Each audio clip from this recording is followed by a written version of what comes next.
Assalamualaikum warahmatullahi wabarakatuh. Perkenalkan, nama saya Amelia Neria, NIM 2007006 kelas 2A. Dalam kesempatan kali ini saya akan membahas tentang tata letak atau yang biasa disebut dengan layout. Strategi tata letak menentukan efisiensi operasi secara jangka panjang.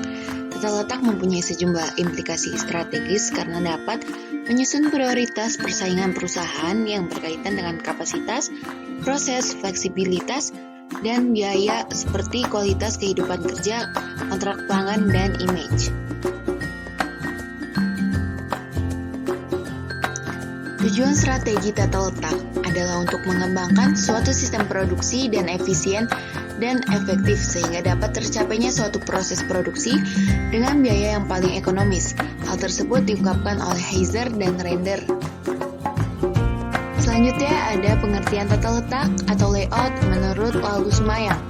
Tata letak adalah tatanan secara fisik dari suatu terminal kerja beserta peralatan dan perlengkapan yang mengacu kepada proses produksi dan merupakan pengaturan letak dari sumber-sumber yang digunakan dalam proses produksi yang akan mengatur arus material, produktivitas, dan hubungan antar manusia.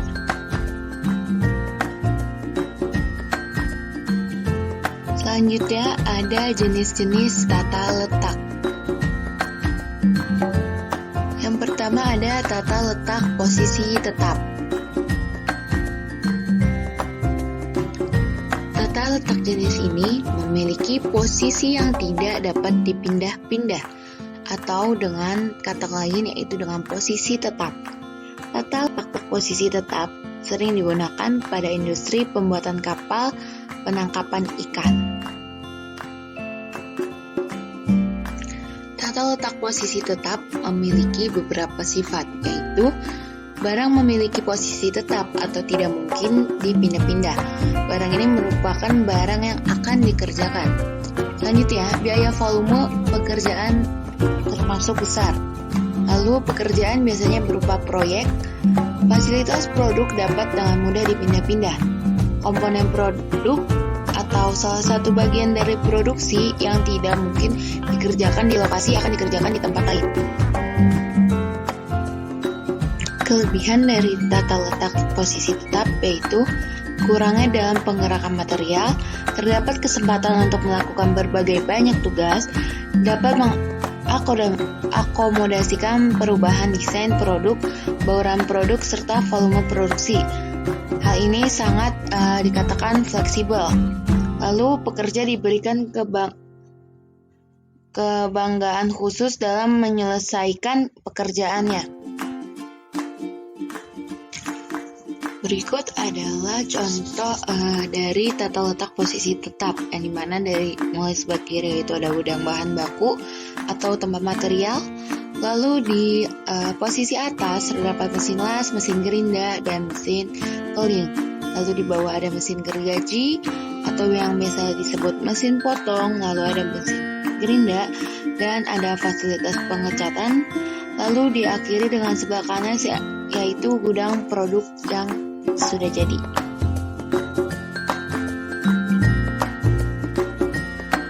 Selanjutnya ada tata letak proses atau tata letak yang berorientasi pada proses. Tata letak berdasarkan proses memiliki langkah-langkah dalam prosesnya, yaitu diawali dengan membuat matriks, menentukan kebutuhan dalam setiap ruangan, membuat skema diagram awal, menghitung biaya yang dibutuhkan, kemudian membuat tata letak alternatif, dan yang terakhir menyiapkan rencana dengan sedetail mungkin.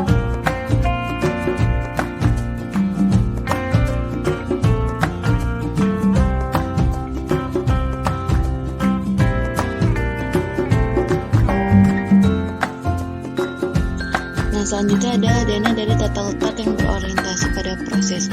Bisa kita lihat ini sangat terstruktur dan akhirnya nanti sesuai dengan proses. Tata letak ini diletakkan berdasarkan aliran operasi, seperti tata letak produk, mesin-mesin, atau fasilitas produksi.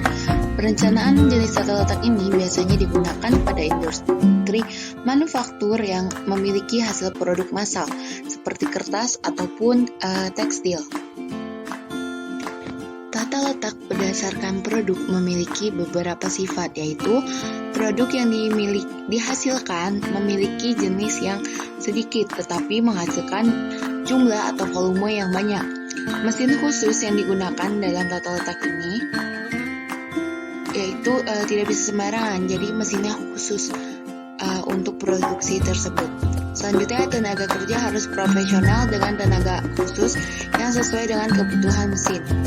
Dan kualitas produk kualitas mesin daripada keahlian karyawan. Selanjutnya, ada kapasitas mesin yang seimbang. Selanjutnya ada kelebihan dan kelemahan. Pertama, kelebihan dari tata letak berdasarkan produk yaitu aliran material yang langsung dan simpel. Proses yang rendah untuk persediaan barang. Tidak memakan waktu yang banyak atau total waktu produksi yang rendah. Rendahnya dalam kebutuhan material handling. Mudah dalam melakukan pengawasan produksi. Hanya memerlukan skill tenaga kerja ringan. Dapat menggunakan mesin otomatis. Lalu, aliran material yang sudah ditentukan dapat menggunakan ban berjalan. Dan terakhir, kebutuhan material dapat dengan mudah diperkirakan dan dijadwalkan.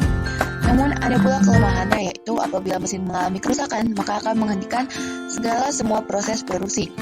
Lalu tidak efektifnya tata letak diakibatkan apabila desain produk mengalami perubahan. Dan bottleneck dapat mempengaruhi seluruh proses produksi.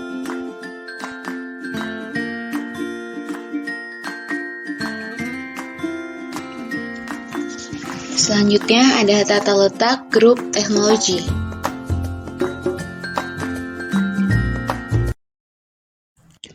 Tata letak grup teknologi atau tata letak kelompok yaitu menempatkan mesin-mesin dan peralatan dengan terpisah serta dikumpulkan secara sekelompok mesin-mesin yang mempunyai komponen dan yang memiliki proses yang sama.